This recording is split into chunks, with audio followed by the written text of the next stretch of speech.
Hello, I'm Jesse Mollop and I'm a proud Indigenous man from the Larrakia Nation of the Northern Territory.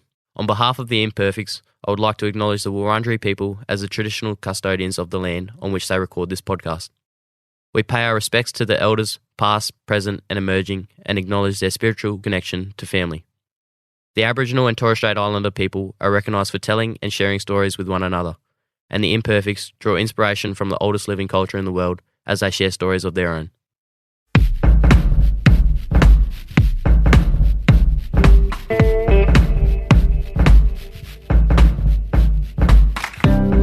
We're all imperfect, and on this podcast, I'll be chatting with a variety of interesting people who are willing to make themselves vulnerable by sharing their own struggles and imperfections. Then we'll discuss the invaluable takeaways we can all apply to our own imperfect lives. I'm Hugh Van Kylenberg from the Resilience Project. And I'm Ryan Shelton from My Mum. And I'm Josh from Hugh's mum. And this is The Imperfects. Oh. Hello? Geez, you're sounding relaxed or something. Well, oh, what? Really? Do you really think I am? Well, from that noise, yeah. It's funny you say that. I am feeling a bit more relaxed than normal today. Why's that? I have started yoga. Wow. Oh. I did yoga for the first time 2 days ago, actually. Ever. And then this morning, did my second yoga class. Wow. Which one? Vinyasa. Oh, is that's not the hot one, is it? That's Oh, God, you. No, mate. It's not the hot one. No, this is Vinyasa. This is Vinyasa. Unfortunately, when I'm playing that character, I can't really improvise for very long because I actually have no knowledge on Vinyasa except for it's Vinyasa. So yeah, I did the first time I did it the other day. I told the instructor, I said, this is my first time. I was a bit nervous. I was a bit intimidated because, in those classes, everyone walks in with extreme confidence and they just know exactly what to do, where to put their stuff, put the mat out, start doing, get into cross-legged poses. And I was like, whoa, okay, these guys are legit. Yogins. No, yogis. Yogis, I think. Well, they're not a yogi. No. Anyway, Yogi Bear. That wasn't about yoga, was it? I haven't watched it, so I don't know. But I don't think it was. Anyway, so I told her this is my first time, and she was like, oh, okay. Well, if you need any help, put your hand up.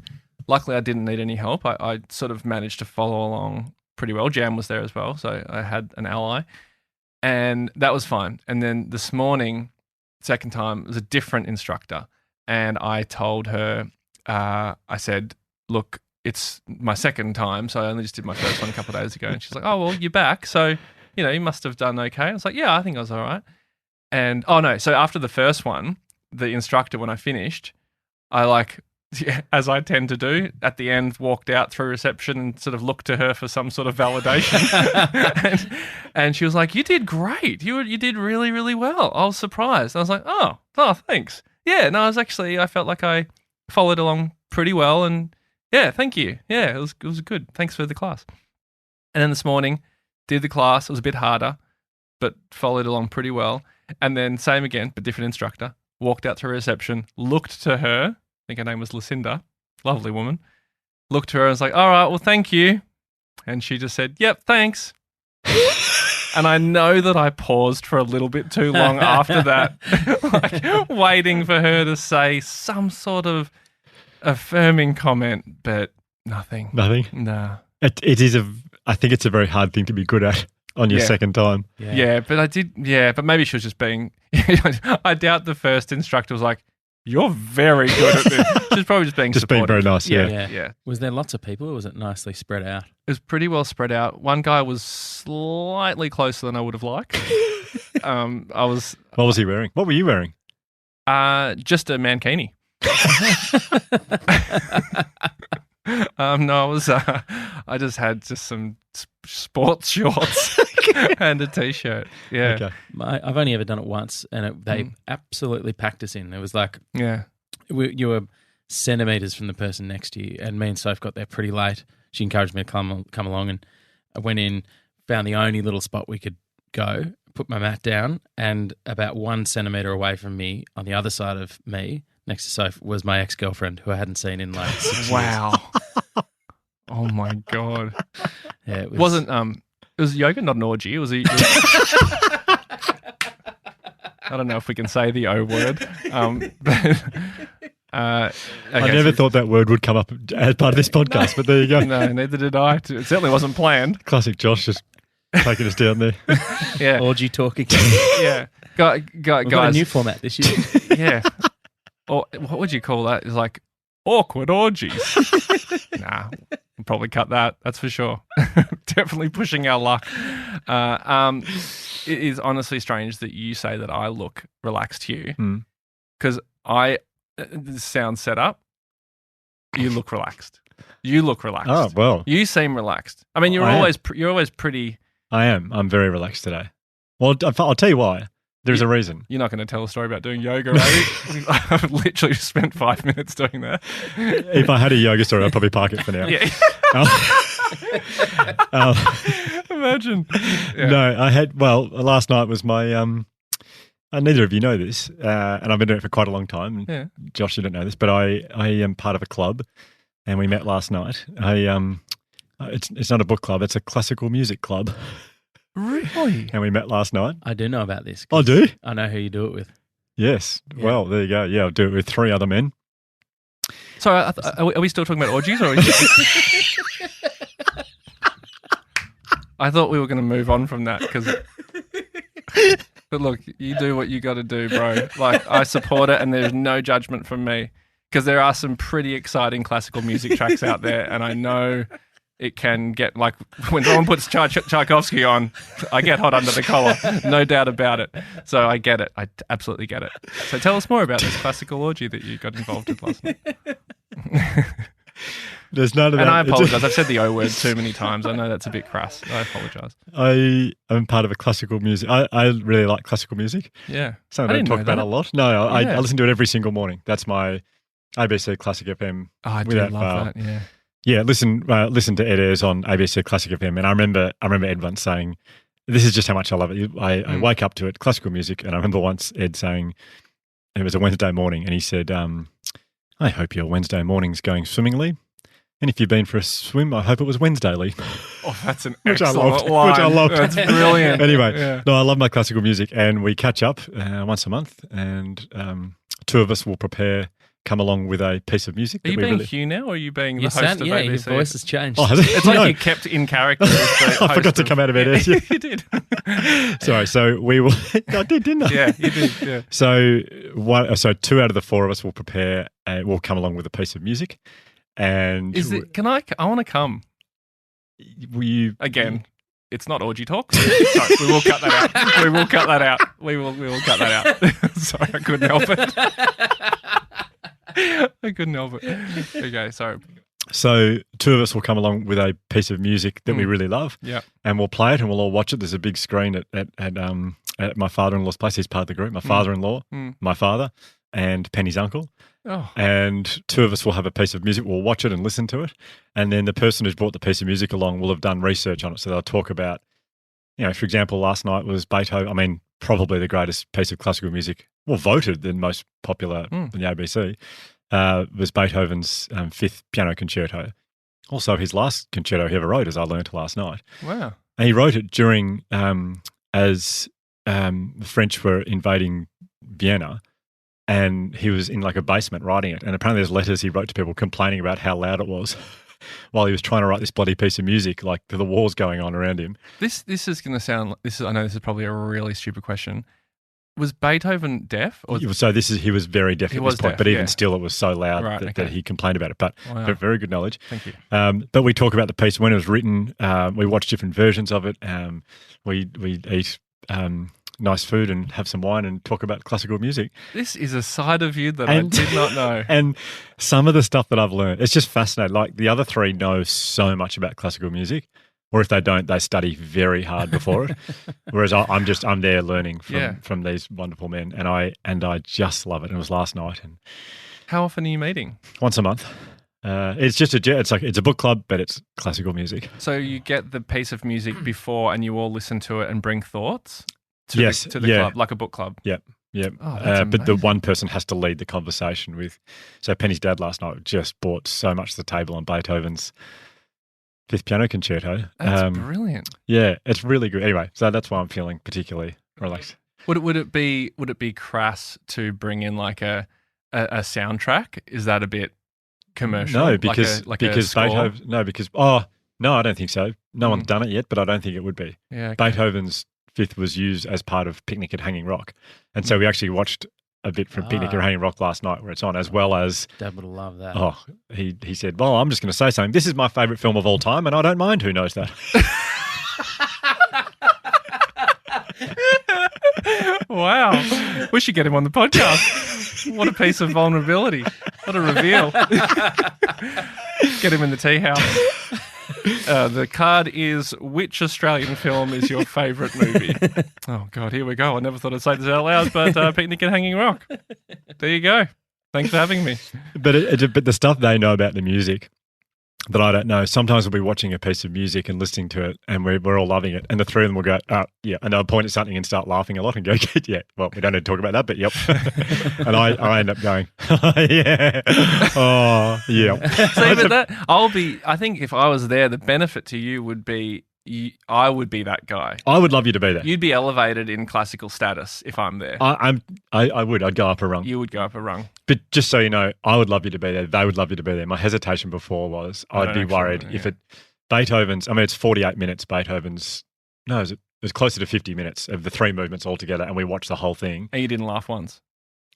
No, how could we? It was beautiful. We were just so. I mean, they giggled at things that I didn't get when something would happen. What were they giggling at? The composer would do something. Not what he was doing wasn't funny. Actually, he was hilarious to watch, but he would change. I don't know. He would change something and they'd go, "Oh, yeah, that's funny." I mean, if you watch the original version of, not the original, but if you watch the version of this where they performed it in Vienna, that would not happen. And I didn't know why, but it wouldn't happen in Vienna. But yeah, that's not William Stuschel's, is it? Oh, damn, I was hoping that I could get that through. Stuschel's is a terrible fake name to choose. William Stuschel's. I should have chosen something a lot simpler. I'm a big Stuschel's fan. Oh, now I could have come undone pretty quickly then if I went, "I believe so." Yeah, exactly. It was a Stuschel. Yeah, that's classic Stuschel. Okay. Anyway, there was just very quickly the pianist from. I mean, it's a piano concerto, but the pianist we watched last night was. He was just way over the top, way overacting how into it he was. And I thought it reminded me of you if you were acting out as someone playing a piano. And then I remember there is footage of you playing piano, and it's one of the funniest things I've ever seen with you, Hamish and Andy. I think it was while you were filming True Stories. True Story, yeah. Yeah, look it up on YouTube. It's so good. It's you pretending you're playing a piano piece with Hamish and Andy, like enjoying it, and it's so good. So it reminded me of you. But anyway. I would fit in perfectly. That is why I feel particularly calm today, because I've had my lovely man group. Josh, are you calm? I am. I'm also wary of how long we've spoken about classical music. So I don't think I've got time for an anecdote, but I feel fantastic. It's calmer after your two anecdotes. Okay. Yeah, God, all the Luke McGregor fans who've never heard of us before, they're like, get to McGregor. However, the orgy fans are loving it. Well, they can't believe it. I mean, why they tuned in the first place? Who would have known? It's like, oh, well, I love them, but I'll just take a chance on this random podcast. Wow, so lucky. Luke McGregor, stand-up comedian, one of my favourite people. I've been friends with him for quite a few years now, and when I asked him to come on the podcast a couple of weeks ago, whenever it was, I was kind of reluctant to, because I know that he talks a lot about his own struggles in his stand-up comedy and in some of the in his writing as well, and his shows that he makes in Rosehaven, and it all kind of weaves in. So I just wasn't sure whether he'd want to come on, but he was so keen, and I'm just very, very grateful, because it's just amazing what he talks about. Yeah, I saw him live in 2013. And I remember I was literally sitting forward for the whole show, because I remember just thinking, I have never seen anything like this. Yeah. That was just so unique and so unbelievably funny. So huge thrill to have him on here. Yeah. Well, I feel like we've spoken for long enough. Yeah, we just get hand to over Luke. to Luke. Yeah. We should probably say there is a trigger warning on this. There's a fair bit of chat about anxiety, panic attacks, but also reasonably confronting stories from childhood. Involving parents, and so just a bit of a warning there for everyone. Yep. Oh, and I should probably say that this episode was recorded before the tragic passing of Shane Warne, because he does chat about Shane Warne for a little bit. So we just wanted to acknowledge that this was recorded before Shane Warne passed away.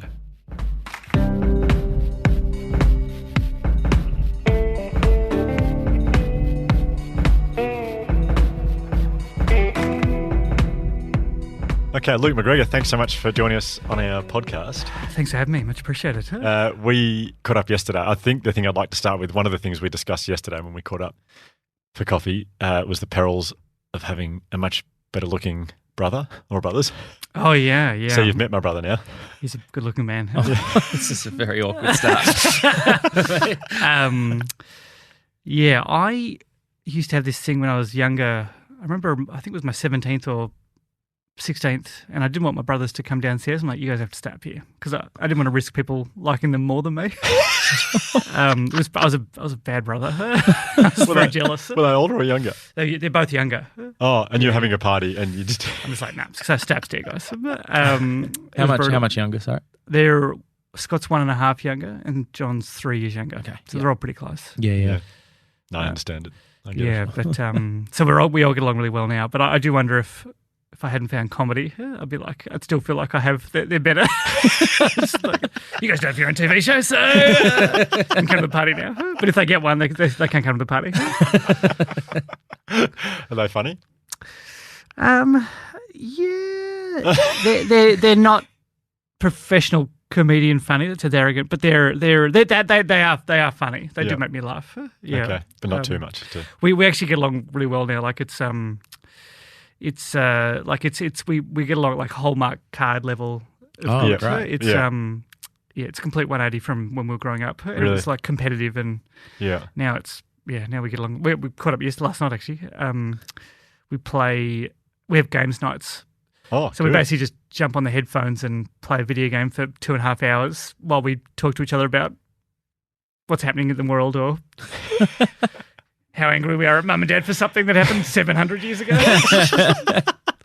While you're shooting people. Yeah, exactly. Yeah, and we were last night. It was it was a first-person shooter. I'd love to know more. I mean, obviously you're very well known for your comedy and your TV shows. I was actually thinking about Lukewarm Sex this morning, just what an incredible show that was. It's just amazing.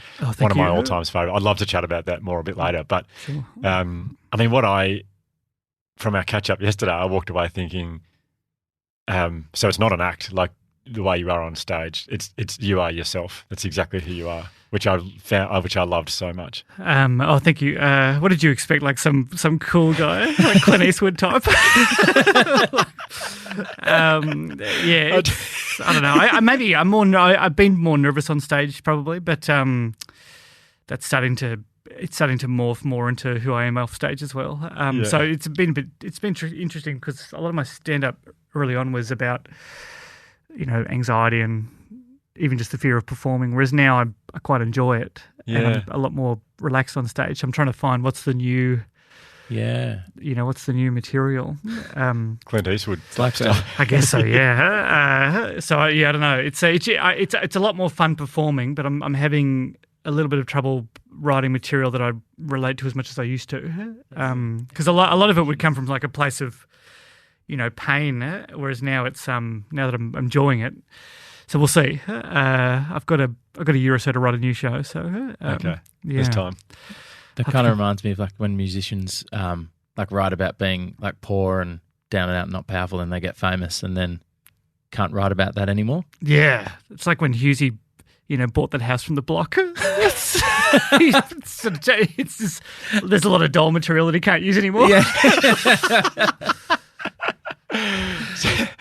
So what was your? I'd love to know more about your childhood. Like if you have talked a lot publicly about anxiety and struggles with that and things like OCD. I mean, what was your childhood like growing up in Tassie? According to my psychologist and my ramblings, it was mostly, but most of my anxiety sort of stems from the fact that I had a fairly, is the word mercurial household? It was had parents who would sort of explode quickly, Right. and you never quite know what was going to trigger it. And we we weren't beaten, but we were hit. Like I had my hand sort of, I guess you'd call it sprained because I got hit. Mum hit it with a rolling pin once, and Dad would punch us, not in the face, but it wasn't even near what he got when he was younger. He had real fear, but it was hard. So it was just kind of a constant state of fear of. I remember this one time I was one of my mattresses. I had many mattresses. My mattress had a spring break, and so I went into the cupboard to grab our spare like guest mattress, and I remember it caused a massive argument between Mum and Dad. I have no idea why, but as a kid, all I knew was if I did something, there was a risk that it could cause a really horrible outcome for me. Yeah, and so I grew up with that same fear of, parties and situations and not being enough. And even though I wasn't in danger anymore, like I was when I was younger, it still felt like it, and it took a really long time to get past that. And we didn't have a lot of money growing up, so money was always causing fights between Mum and Dad. So it made me really want to feel safe financially because I felt like money was a huge problem. Even alcohol. Now I drink too much when I'm having a good time, but there was a period there right up until my early 20s when I wasn't drinking at all because I thought if you drink, it causes arguments, so don't drink it. Really? So household was a little. I don't know how you'd summarise it. Anxiety causing. Yeah. Yeah. It didn't feel quite safe at home. Yeah.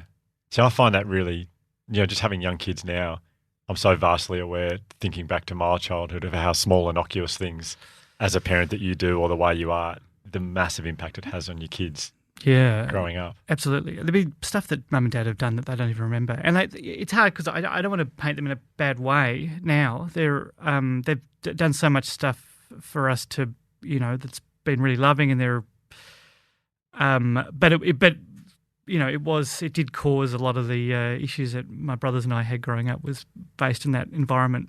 I was going to say, did your brothers have the same take on it? Like you've talked a bit to your brothers about this stuff? Like was it a similar kind of fear? It would manifest in different ways, but it would be that sort of anxiety and a fair bit of emotional suppression that explodes later on. And it was not a fun household. I remember once, just random stuff would happen too. Like Mum woke me up once and said, "Your father and I are getting a divorce."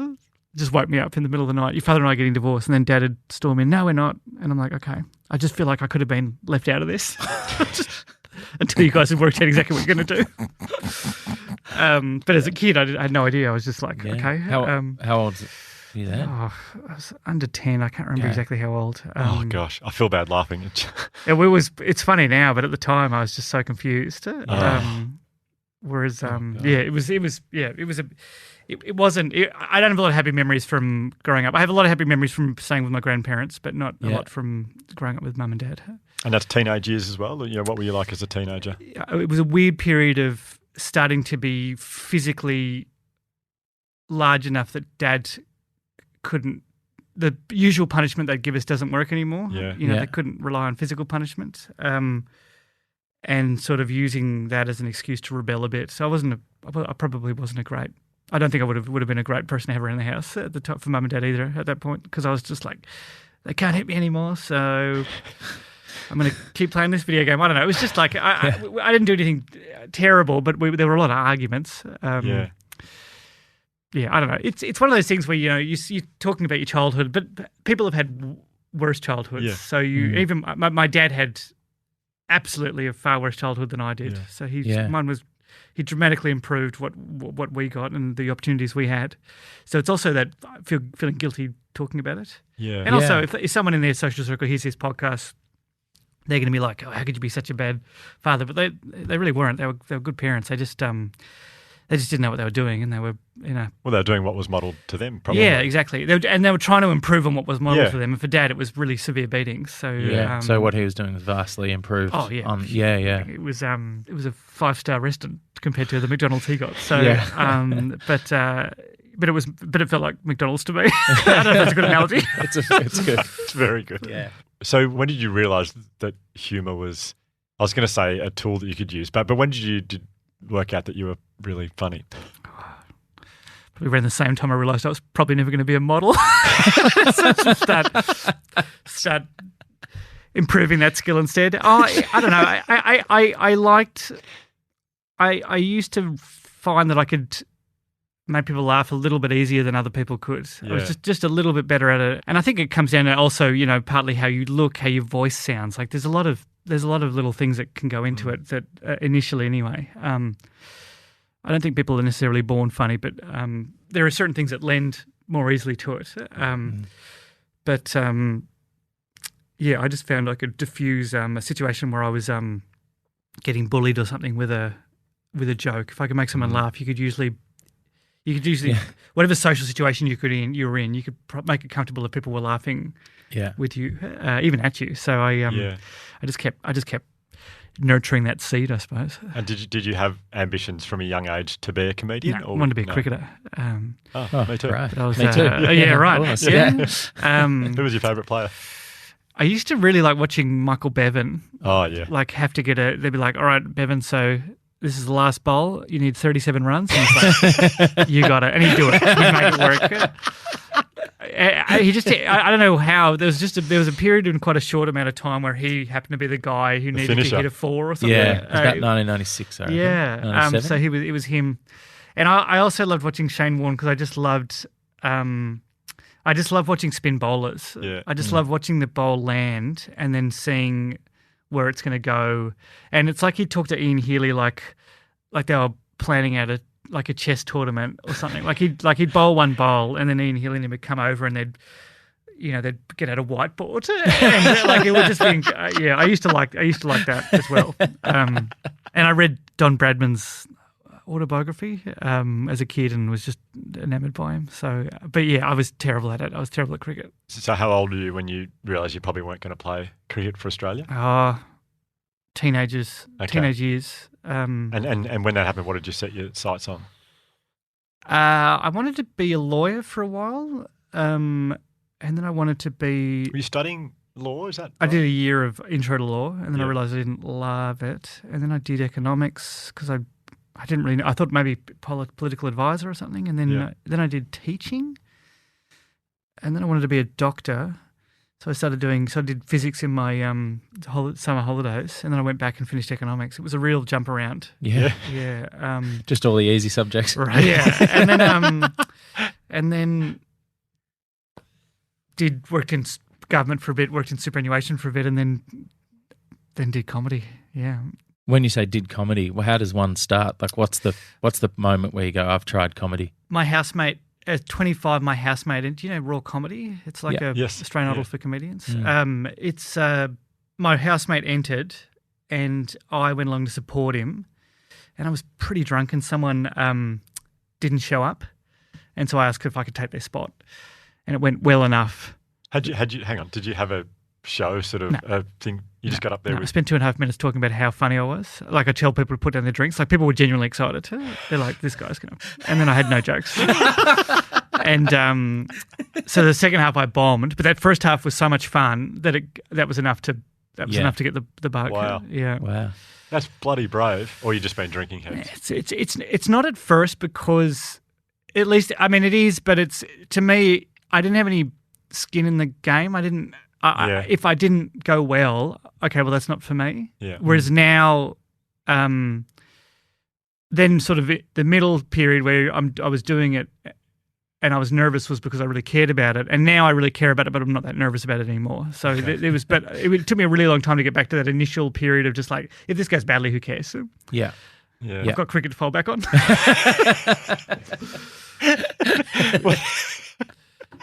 Did you was there anxiety?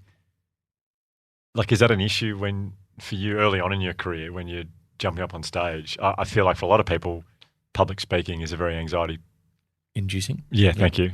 Activity, but was it a problem for you? I think because I had a different mindset towards it. Like I might get nervous talking in a small group of people or at a party approaching someone, but because I've got complete control of the interaction on stage, somehow it can be less nerve-wracking sometimes. But the more I did it, the more nervous I got doing it, just because I I'd overanalyze it or I'd start to really care, and then I realised, this is my thing. So what if I'm not good enough at it? Yeah. And so that fear would come in, and then it took a really long time. Took therapy, 50 milligrams of sertraline to finally get to the place where I'm like, okay, this is actually just fun now. Yeah. It was a weird wave. Yeah. How long after you started, like maybe I'm getting too much into the detail here, but when you did that first gig and you were like, who cares if it goes well or not? It went well and it was great. How long did that feeling of doing gigs and trying it where it felt good before it started to feel bad? I think maybe the third gig I bombed, and I'm like, maybe it was a fluke. Okay. And then I'd have gigs where I'd do well and I wouldn't do well, and I was like, okay, maybe it's I really need to try now. It was that sort of I liken it to when when you were at school and you're trying to do an essay and you're like, I got a C+ or a B, but if I really tried, I get an A. Yeah. But I hand it in last minute, blah blah blah.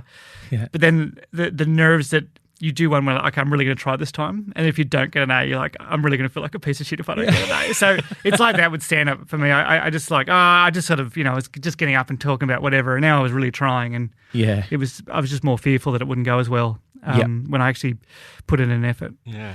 Yeah. I read somewhere that panic attacks became an issue. Is that right, on stage or? Yeah. I started hyperventilating on stage, so I'd have pins and needles all through my body, and I started to become really aware of my breath.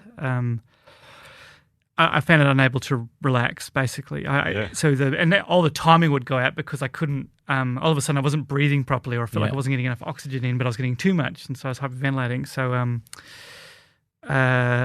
it was. And then I took a little bit of Valium for it to try and take the edge off, and then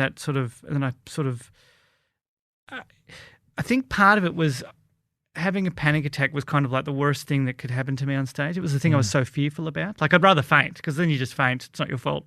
It's done. Whereas a panic attack does feel like, even though it's not, it felt like it was my fault. Okay. Did you have to stop mid-gig, or did you? Sometimes I'd find a way in the set to, I'd ask an audience a question or something like that. I'd try and find a way, but you're not really, you just have to keep going. Yeah. It'd be impossible to do your job. It made it hard to be funny. Yeah. Because jokes all of a sudden were going, and the audience could tell. Sometimes I just tell the audience I think I'm having a panic attack, and they're always really nice about it. And then I just have to sort of breathe for a second. But after it happened, it was like, okay, so that's happened now. And it's fine. The audience just wants you to do well. Yeah. And they're really understanding, and at least that's been my experience. So after the worst thing that could have happened, then it became less of a big deal, I suppose. Yeah.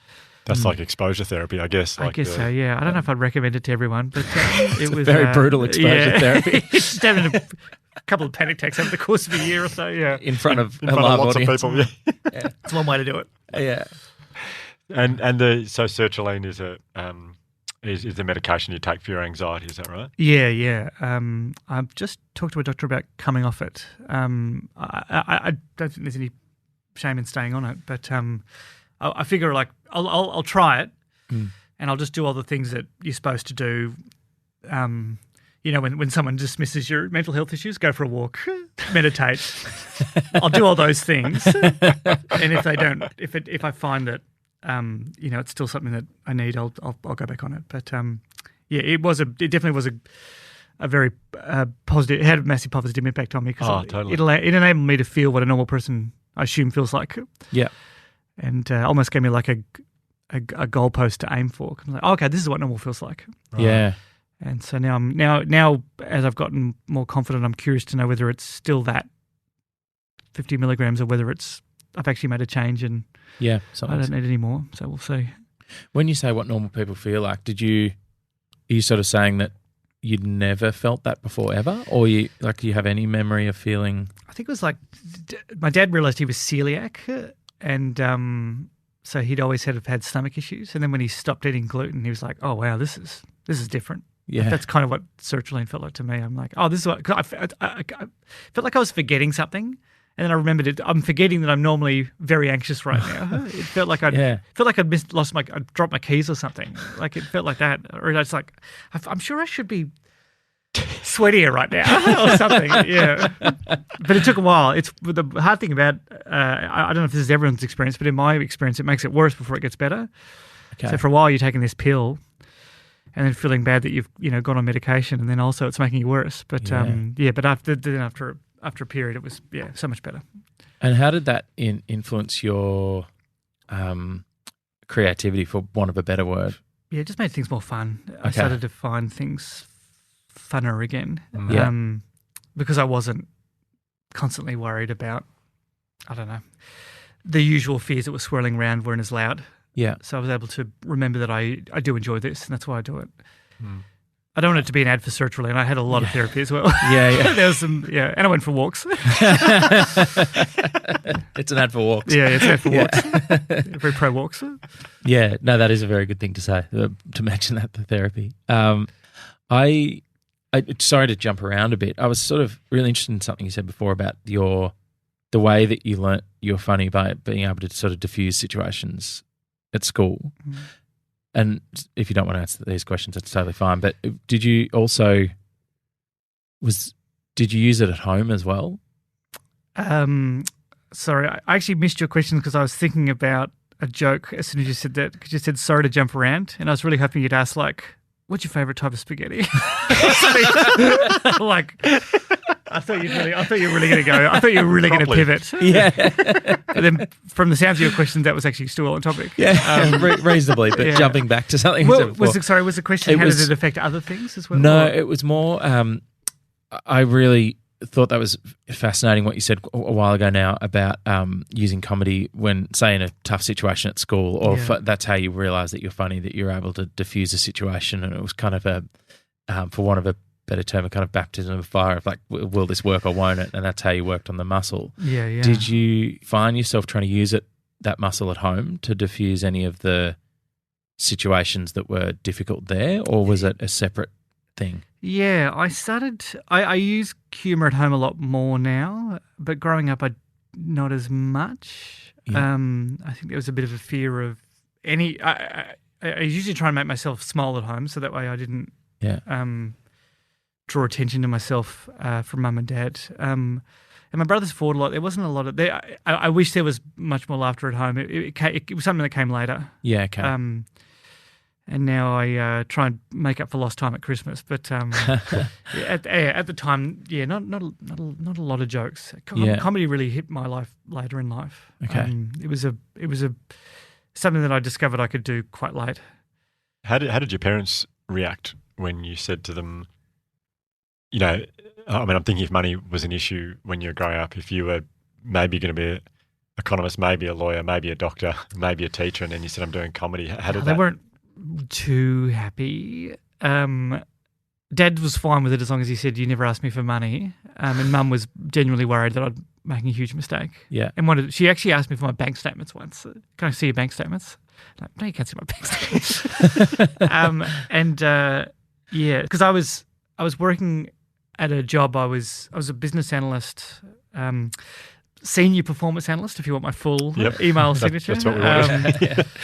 And I was earning quite good money, and I was sort of relaying how much money I was earning to my parents because I was proud of it, basically. It was the most money I've ever earned, and I was about to get long service leave.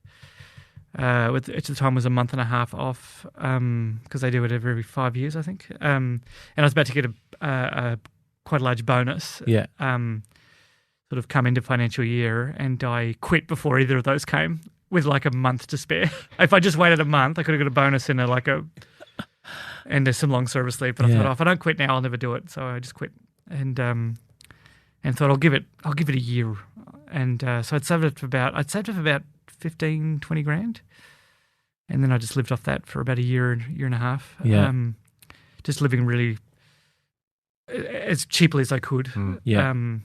While I tried to become a comedian. Yeah. And then I got lucky with a spot on Utopia, which is a working dog show about working in government. So it was pretty much same job I had, but They were filming. Yeah. So it felt very similar. I'm sad to say that Utopia is very accurate. Well, that was going to lead to my question about acting compared to performing on stage. But maybe you're not acting. Maybe it's just your old work. Oh, that was a real. That was an easy. That wasn't a stretch at the time. Yeah. But acting I find really. I've never really been.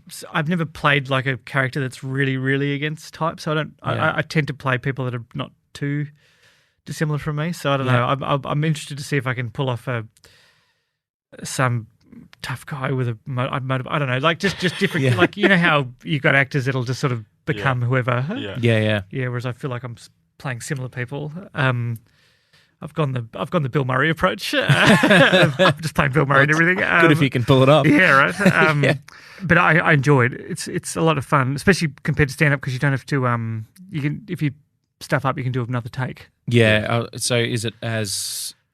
Have you found it as anxiety inducing or not? Yeah, I used to. Yeah, I had a panic attack on Rosehaven once because I'd written myself a long piece of dialogue that I just couldn't nail, and I started to panic that we're running out of time and blah blah blah. But now, just like stand up, it's become more fun again. Yeah, but I did used to tend to get too much in my own head back in the day. Like I'd be trying to say the lines out loud while also being very aware that I'm acting and there are cameras, and it took a little while to get over that. Yeah, again, it was just. I tend to use exposure therapy quite a lot, so just be part of a TV show and have panic attacks until you stop it. Yeah. I'm jumping around now, not to spaghetti, but I'm just interested in your parents, the dynamic there. When it was clear that you were very good at comedy and you were a big success, was there a point where you felt? I mean, did they come and watch you? Was there a point they said, actually, this is a really good decision. You're very good at this. I don't know, because the job's so strange and you never know what's coming around the corner. I think Mum's always a little nervous that maybe whatever happened last will be my last thing. But they started to come on board more or they realised it was the thing when some people would say, because I'm not famous, but I'm famous enough that Mum and Dad start getting called. They get called Luke's mum or Luke's dad instead of their names, which pleases me.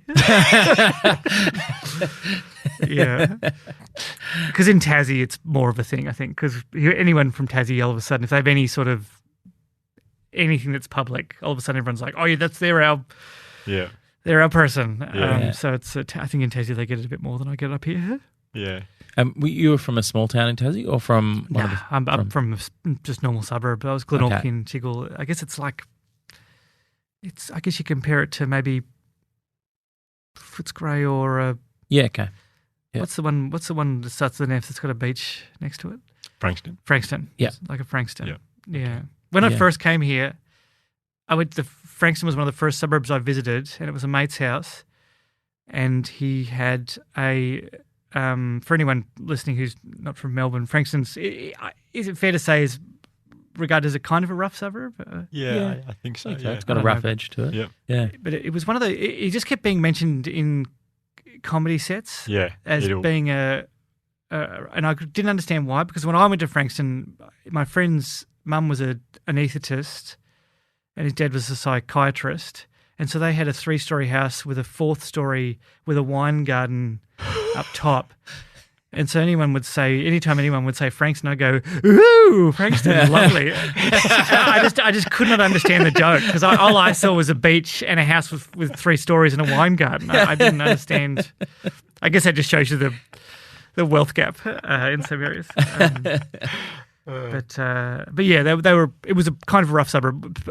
Part of where I was living was banned from having pizzas delivered, because I used to work in Glenorchy as a pizza deliverer, and there were suburbs we wouldn't deliver to anymore because people were getting beaten up or having their money wallet stolen, and I don't know. It's hard. I'm always. I always feel bad dissing on certain suburbs, but the ones I grew up in were a little rough. I used to be scared coming home from school. Yeah. Even if it was unwarranted, but I just had enough run-ins that I became on edge. Yeah. Yeah. just with your run-ins, was humour something you could use in those situations as well? Did you find, or was it too? Sometimes. Was it too brutal? Sometimes when I was on a bus, usually if I was on a bus, I'd just get off and walk miles to get home instead of. Like I had one guy get on, and he's just like, "Give me your glasses," and I'm like, "No, I need them." And he's like, "I said, give me your glasses," and so I just got off the bus and walked home for like 2 hours. Just God! It was fine. It wasn't. I didn't live that far away from home, but it was just I don't know. I say all this stuff, but I'm always a bit self-conscious because I know it's not that bad. Yeah. Like, you know, when I have guns in Australia, for example, when I was growing up, it was, I don't know, it was scary enough for me because when you're younger, bullies are like, you know, twice the size of you. They're not. Yeah. Whereas now you kind of, you know, you might get someone who's really tall, but you're not going to get someone who you're up to their waist. Whereas when you're a kid, you can be up to a bully's waist. Yeah. And no matter how many self-defense classes you go to, there's not a lot of. If you're up to someone's waist, they've got a real advantage. Yeah. You're a pretty tall person now if you come up to their waist. Yeah. But so just come back to your parents again. Sorry. No, you're right. Time. So they came to watch you, and if I hope you can interview them so you get their side of the story. Were they? I mean, when I know when I'm doing a talk, if mum and dad are there, I feel very different, and I feel a lot more nervous. Or I'm really focusing on mum and dad. I just think mum and dad are here. And I reckon I change the way I speak just because they're there. Does that happen to you at all? No, I usually call them out in the crowd and just sort of acknowledge that they're there to the audience because it usually makes it more fun for the audience knowing that your parents are in the crowd. Yeah. But I'll definitely want the gig to go well. Like no matter how much I, you know, try and distance my self-worth from my parents, you still want your parents to like your stuff. There'll be certain gigs where I'm like, don't come to this gig. But come to this one because I'll be trying new at this one, but not this one. Yeah. And you were saying your mum even yelled out once. Is that right? Oh yeah, mum. Because I talk about dad. Dad had I got a joke about when I was younger. I used to clean mum and dad's office, and one time I found a poo on the carpet, and I rang my parents to say there's a poo on the floor, and mum and dad, mum assumed that someone's come in with their dog on the weekend and. They haven't seen the dog leave this here.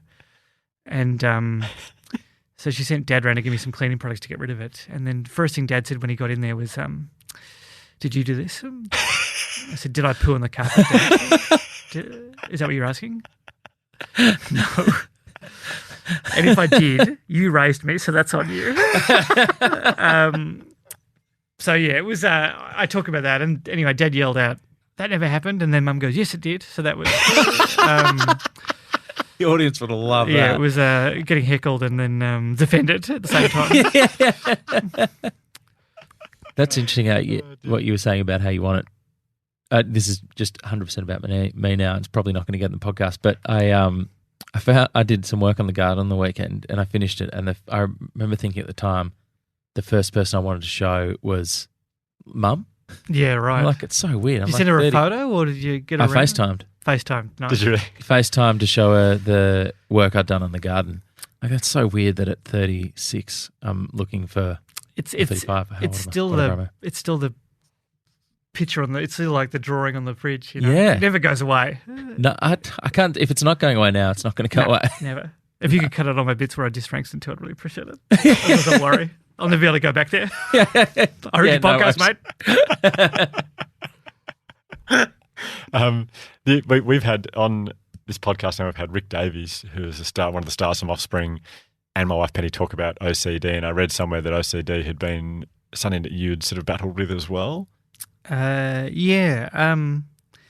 battling, I guess. I talked a lot about it in stand-up. It gave me a lot of gear, actually, which is I'm grateful for. But I talked about things like even now as an adult, I can't sleep with the door open. I have to have it closed. I can't look in the hallway with that sort of black silhouette. I've got little ones where but it used to be worse. It used to be much more. I had one for a while that was quite dangerous where I used to have to close my eyes for a certain amount of time on a bike. Oh, gosh. And I don't know why I would do it, but I'd feel like I had to close my eyes for a little while and it almost resulted in me hitting a car once. It was so some of them would manifest in quite dangerous ways. luckily, usually if it was something like that, I'd get over it pretty quick because the anxiety of harm that I was going to cause was overpowered the anxiety I feel from not doing whatever the action was that I felt like I had to take. I think I saw you perform in 2013 maybe at the comedy festival. I remember you talking about you couldn't have chairs facing you when you were... I used to have chairs facing me because I'm worried I'd wake up and someone would be sitting there looking at me. So I'd always turn it around. Not that if someone was going to sit and look at you, they just turn the chair around anyway. So it's not like that. You can't stop that, unless you get rid of the chair, I guess. So they could bring one in once they're in your room. I mean, who cares if they're sitting? The chair's not the issue. Something like that. It's the least of my problems. Oh, he's standing up. I was really freaked out there for a second. Just weird little things, but all very hideable. Yeah. So never felt the need to really work on them until later in life when I was seeing a psychologist and thought, well, I'm seeing him about anxiety. Might as well talk to him about this at the same time. Yeah. So I started bringing up OCD and talking about strategies to push through it. I still have it, but it's just not as dominating as it once was.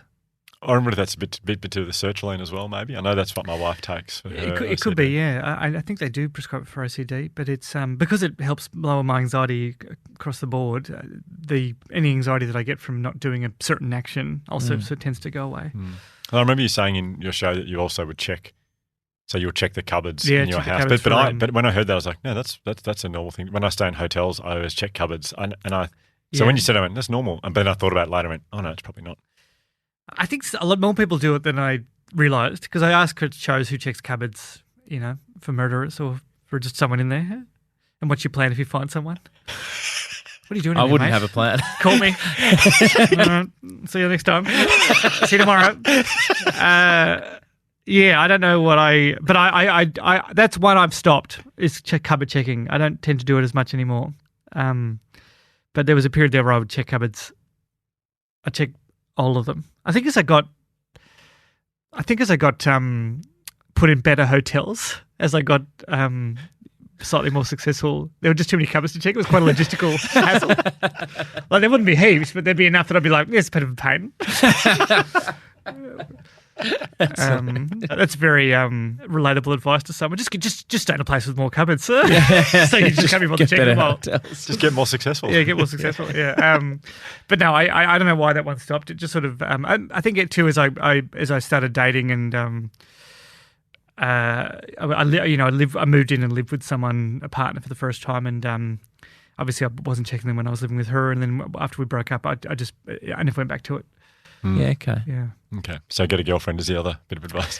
Yeah, get a partner, get someone who you're embarrassed to say that you have to check all the cupboards too, unless they do it too, and then you can have a roster system. Either way, you reduce the amount of times you do it. So that's probably a nice little segue to one of my favourite documentaries of all time, Lukewarm Sex. Oh, thank you. What was the motivation behind that, or what sort of got you doing that project? Pretty much what I say at the start, which is just like I didn't really have a sex life. And so I thought doing the doco, either I continue to not have a sex life or I have a sex life post the doco. So I didn't really feel like I had anything to lose. Yeah. And so that gave me a lot of false courage, I think, to do, because I didn't feel like I had, there was no skin in the game again. There was no, it was fine. If it didn't work out, that was not going to have a massive impact on the amount of sex I was having anyway, because it was zero. Did it work? It did, yeah. I got my first long-term partner who stopped me checking cupboards not long after. But it was weird though, because as it was coming out, I had to show her the doco. I'm like, you might want to watch this before we date. But it was hard, and it was also the first time I was doing stand-up and then having a partner, and we separated now, but it was having a partner where I would do jokes about my partner, and even though I wasn't mentioning her by name, if someone was at the show who knew her, they'd know it was her. It was an interesting, it was an awkward. It must be awkward for someone who's dating a comedian knowing that, oh great, now I'm going to be talked about on stage. It was, it was the doco, massive help. Yeah, because there was some great scenes. The nudist, I think the nudist one was just one of my all-time favourite. where they were trying to get you to join them as a nudist, just hanging out around the house drinking tea, sitting by the pool. Was that as awkward as it kind of looked? It was, but because there were 4 people naked in the room, the dominant paradigm was nude. Yeah. Nude is normal. Yeah. And so when I got nude as well, I started to feel normal as well because everyone around me thought this is normal. Yeah. And so I started to feel this is normal. If you'd put me in another room with a bunch of fully clothed people, immediately after I'd be like, okay, this is actually, I remember now. But it was so normal that I just sort of forgot about it after a while. There are practical things, like if you sit on the couch, you need to put a little towel down so you don't have bum directly on couch. And the most annoying thing was because I played nude tennis in the sun, now when I go to the dermatologist, I have to get my genitals checked. I have to look at the penis and stuff because I've been sunburnt there now, whereas before I used to be able to skip that area. So that was annoying. But it was great. It was really good for me, and it helped me be more comfortable in the bedroom being naked without having to turn all the lights off and close the blinds. Yeah. I still close the blinds out of respect to the neighbours, but it was just, it made me feel freer basically. So how old were you when you did Luke? Oh, it was 2000 and Lukewarm sex. I can't remember actually. It was a few years ago now. I think I was in my 30s. I just can't remember how recent. I'm having a mental blank. It was actually weirder to see the people wearing a t-shirt and naked, because the next day they were wearing, I guess, what you call casual nudist clothes. So they'd have a t-shirt on, but the rest was naked. And I actually found that weirder. Yeah. They're just full It's a naked. bit weird.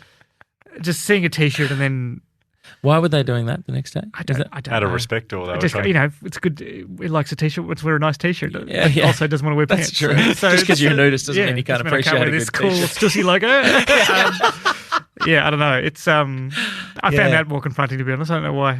Yeah, I can get that. I understand that. Yeah. I think it's fascinating how you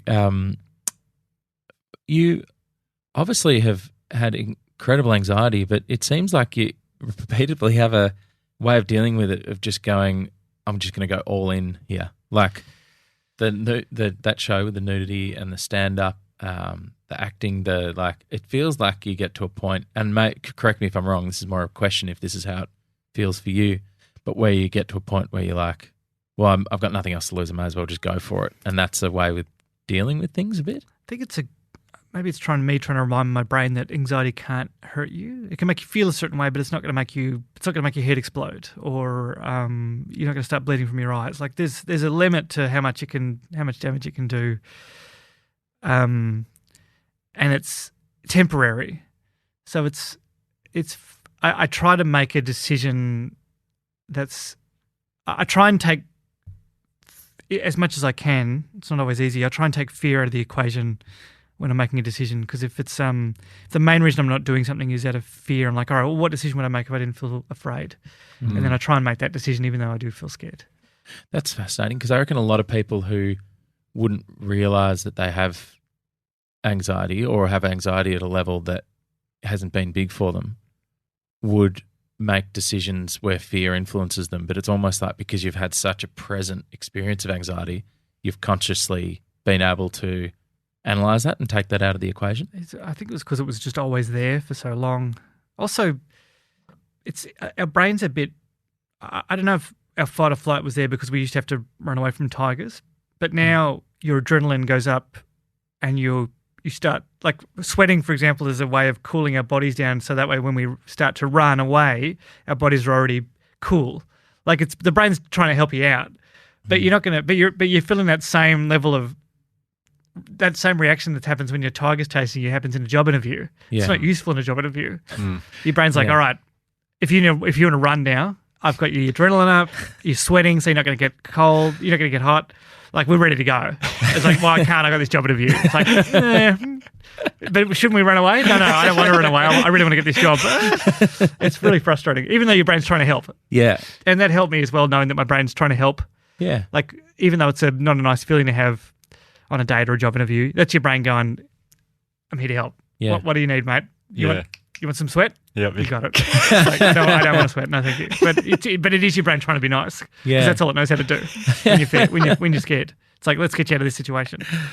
That reframing's so powerful. I had an experience with my psychologist after I went to her for probably 8 years, I reckon. And I can't remember the name of the therapy that we did, but it reframed an issue that I'd had for years where I realised that it was a part of me all I was trying to do was help me. Like it was trying to protect me and help me, but it'd been holding me back and doing damage for a long time. But being able to reframe it after a lot of therapy, I must admit, as a positive, just completely changed my perception of it, and it really was so freeing. Yeah, it's such a simple thing, but it's really hard to, like, asking someone out. Your brain doesn't want you to do that because it's worried you'll get rejected and that'll hurt. Mm. But it's much harder to sort of focus on the potential love that could blossom. Mm. I don't think we're wired that way. I think we're much more wired to try and avoid pain than we are to sort of seek out pleasurable experiences. Totally. Yeah. Totally. Are you still seeing a therapist? Is that still something you... I haven't recently because the one I was seeing moved away just feeling on top of the world every day. So no need. Everything's perfect. Clocked it. Yeah. But no, I think I will again. I've just started doing things like mindfulness and I think I'll see how I go with the sertraline. And it might be that I need to go back into therapy to help me push the edge. But to be honest, I don't think I'll ever like stop going to a psychologist. It'll always be something I'll like to check in with every so and so, just because I find it really useful. But it is great, isn't it? It's such a great thing to do. It's not to say I'm cured now, but just that I feel at a point where I don't. Not that I don't need to, but just that I haven't. I don't know. It hasn't been a priority, I suppose. Mm. Yeah, but I kept thinking about like a younger Luke, like a teenage Luke. Like if he knew the stuff that you were doing now, he'd just be so excited. He'd be most excited about the sex, I think. He'd be like, "You really? You actually had sex?" I'm like, "Yeah, you had sex, like 3 times, buddy." It's like, "What? 3 times?" Yep. He'd be really excited. He would not think that was possible. There's just no way. I don't believe it. I do not believe it. Older me's a liar. Yeah, exactly. That's all I'd do. If someone said, "What would you do if you could travel back in time?" I'd record one instance of me having sex and just go, and then just show the video and say, "It's going to happen." Just relax. Try not to be too weird. Now watch this. Yeah. Oh, dude. It's probably illegal, actually, isn't it, to show an underage person at a sex tape? Yourself? You yourself? I don't know what the time travel laws are. Yeah. Could be. Because they won't know that you're yourself from the future. They'll just see some old guy on the playground showing this kid a sex tape. No, you don't understand, officer. That's me. I'm trying to give him hope. Oh, very good. Well, look, thank you so much for joining us today. I feel like, especially the way the world is right now, I think anxiety is such a big issue for so many of us. And even people who don't have an anxiety disorder per se, there's a much heightened level of anxiety around. And I think hearing the way you've dealt with it by pretty much just throwing yourself into the fire a lot of the time, I think it's really helpful. I really do. So yeah, anyone who's having trouble dealing with all the pandemic, I cannot recommend seeing a psychologist enough. And you've got to treat it. It's kind of like dating. You're going to see one that maybe you don't like at first. It took me a few before I found one I liked. Don't think that psychology doesn't work for me. You just haven't found the right therapist for you. You need to shop around a little bit. Yeah. It is and find someone that works for you. Totally. Yeah, I think I was my fourth person. Yeah. Mine was. It took me 3 before I found one I really liked. Yeah. I think I was about 3 or 4. Yeah, something like that. Yeah. Luke, thank you so much for joining us today, and I think so many people will benefit from this chat. So thank you. I have no doubt that everyone's going to benefit from listening to me. No, I really appreciate it. I love what you guys do, and thanks for having me on. Pleasure. Luke. Thanks, Luke. Thank you. Thank you.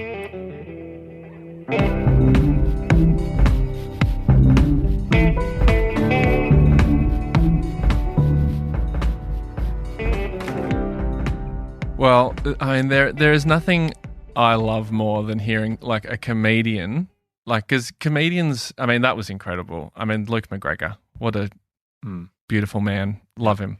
But just at the end, near the end there, where he's just laughing, like hysterically laughing at something. It's just rare that I feel like you hear that from a comedian, because more often than not, when you see stand-up comedians, they're usually delivering something and they're in control. Like they're in control of the jokes that they're doing, and because they've written it and they've done it before and they know what's coming. Whereas it's so rare that you get to hear them hysterically laughing like that. And it was just very joyous to me. It also, the other powerful thing is it makes the topic of mental health so much more accessible. Mm-hmm. It really does. Yeah. With comic relief in between it. And he was a beauty. He was great. So it's funny, I was listening to it thinking, I think I'd love to talk about anxiety, panic attacks, what happens, from a neurological or physiological point of view. But the more and more I think about it, I'd sort of love to sort of defer that stuff to Dr. M. I just feel like I don't totally feel qualified I'm not qualified, that's why, to talk about that stuff. Dr. M, our resident psychologist. The podcast owned psychologist. So I think we might chat to her about that. If she could give us a bit more, she'll do it much better than I could. You're putting yourself out of a job here. Well, I am a little bit, yeah. And us out of a segment. Yeah. I mean, Luke's already funnier than me this episode. Now you're bringing in someone else to talk. But I think it's a great idea. Well, Dr. M will be back in 3 weeks, 4 weeks, 3 weeks? Yes, 3 weeks' time. 3 weeks' time, Yeah, so we could get her to talk about that then. As in, great idea. I think, looking at what actually happens with panic attacks, because I think they're very, very common, but also how we can deal with them when they happen. But what I could probably talk about, and I'll check with Penny in the meantime. You've already covered the Classical Book Club, if that's what we're going to talk about. Next up, we're done. Oh, we're done then, aren't we? Yeah. Good to see you guys. No, you do. No, sorry. Well, I'm going to check with Penny. We're talking about orgies. Let's call them orgies. Big orgy guy. Yeah. One of those orgy things. And look, I will check with Penny about this, but what I can talk about is a perspective of someone who has been there with someone who has been through a panic attack, and what I learnt from that, and how you can help as someone who is with someone who's experiencing one. So I'd never seen one before, and certainly never experienced one myself. And Penny and I had been together for only about probably 3 or 4 months. So this is back 7 or 8 years ago. And we'd gone away on a holiday, went up to Palm Cove. And in that time since we'd started seeing each other to the first 6 or 7 months, she had divulged to me that she had issues with anxiety, or I think she described as an anxiety disorder back then. And back then she didn't know, well, she hadn't been diagnosed with OCD. So for her experience was purely just, it was an anxiety disorder. And she told me how she'd been on medication. She wanted to get off it one day. And I think what happens what happens a lot of the time when you meet someone new and you're in love, it's just this heightened state of you're just so happy and so full of life. And and Penny said to me at one point before we went on this holiday to Palm Cove, she said, I just feel so great. I don't think I need my medication anymore. And by the way, this is not an ad for medication at all. For or against. Yeah, it's just it is what it is. But she just said to me, I think I'm ready to go off my meds. I just feel so happy and everything feels so great. My anxiety isn't here at the moment. And so she went off her meds about 2 weeks before we went on this holiday. And she talked about it, and she said it was quite, I get these little brain zaps where you feel this little like zing sort of in your brain. It feels a bit uncomfortable, a bit strange. But she said that's what happens when I come off my meds. And we went for a run. I think it was the second or third morning. We went for a run along the beach at Palm Cove together. And we hadn't been running far, and she just stopped and looked really panicked. And I had no idea what was going on. And she tried to utter something to me about having a panic attack. And I felt so ill-equipped to help. It just happened out of, from your point of view. From my point of view, from nowhere. Absolutely nowhere. Had a lovely morning, went for a run. It couldn't be much more ideal. And it just happened. And she's literally like doubled over, hands on her knees, like fighting for breath. I mean, it looked, from my point of view, it looked like she was dying, and she was crying a lot. That is terrifying. Oh, it was awful. And it sort of went away. It probably took about 2 minutes, I think, and it was gone. And she said, I haven't had one of those. It was devastating. She said, I haven't had one of those for years and years and years. Maybe, I think she said since I was at school, or since I just left school. So we're talking like 10 years. And she just looked so shattered because it was, coming off the meds, and she thought she'd be able to do without them now. And she looked devastated. And it was we were both pretty flat for the rest of that day. But at some point I said, what do I do when that happens? What do I do? What's my role? And she said to me, I just need you to let me know that it'll pass. Remind me that it'll pass. it will pass. And since she's saying that to you in the moment. Yeah, she's saying if it happens again, I just want you to say to me, this will pass. Yeah. Yeah, if I'm having a panic attack again, I want you to say, this will pass, this will pass. You're nearly through it. And she said that's all you can really do, because sometimes when you're in it, you just feel like it's never going to end, because 2 minutes where you can't breathe properly is a long time. But she said, if you just keep reminding me. Now, she's only had one since, and I think I forgot to say it, but yeah, because it's such a confronting thing. But from an onlooker, from someone who's supporting someone, that was Penny's advice to me, was that just because it does have the anxiety attack will last a couple of minutes, but it has this peak where it sort of peaks and it starts to drop off again. And I think the person just needs to be reminded that this won't be forever. Wow. God. But even just saying that, I'm listening to that thinking, well, that's such a simple bit of advice, and people are going, there's so much more that you can do than that. But that's just my experience. But I think that's why we should defer to Em and get her in to say, well, from a psychologist's point of view, what else could we do? Because I've given one bit of advice that may not help people, I don't know. That's great. We can put it on the Dr. Emily wish list. Yeah. For next time she's on. Yeah. On that, if people want to suggest something that they've heard from one of our episodes. Yeah, that's a good idea. Our social media is there, the Imperfects podcast. Oh, yeah. Oh, that's true. Is that something we should now be doing regularly, is reminding people of the Instagram? I think so. Because there's a YouTube channel as well. Yeah. I think we should. Yes, there's a YouTube channel which got, obviously, videos of us. It's not Hugh's first rodeo. He knows how YouTube We can works. put up some footage of me at my classical music club with the boys. That would be good. I mean, you want traction? Chuck one of those videos up. Want a little bit of social engagement? Throw up some Beethoven's Fifth chat. I remember, I just said at the Classical Music Club last night, I remember one of the guys, my father-in-law said... One of the boys at Classical Music Club. Yeah. He said, isn't this just a classic case of the piano speaking to the orchestra and the orchestra speaking right back? And all three of us just went, oh, absolutely it is. I would have agreed with that too. If I was there. If I was invited, I would have done that. Yeah. But then one of them said, is it a conversation or are they competing? And then we had this 20-minute conversation about what was a competition. They were competing and then we're like going, well, what does it say about Beethoven's personality? They didn't make that clear. And we had this long conversation about that. It was brilliant. Oh, that's excellent. Anyway, I've gone back into classical music chat, but anyway. I mean, I'm quite serious. That is a podcast waiting to happen. Your Classical Music Club. It is. That's great. Spin-off. Because all the music you could play, that's all royalty-free now. That's all available publicly. Yeah. Well, I'm up next, and that wouldn't be a good one to film because I will do Bach because I only ever do Bach, to be honest. But I just does he what? Yeah, that's very. If I know one thing about Hugh, yeah, because once you go Bach, you don't go back.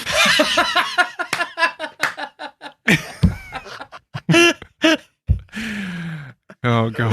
Oh, dear. Definitely not getting an invite now. No. Well, thank you to Luke McGregor, of course, the lovely man that he is. Yeah, it is such a helpful episode to so many people. Yeah, no doubt. And thank you to you, lovely man. And a shout out to the boys from the Classical Music Club. Oh God, yeah, absolutely. Josh, Hugh, love you. love you guys. See you soon. See you soon. Love you.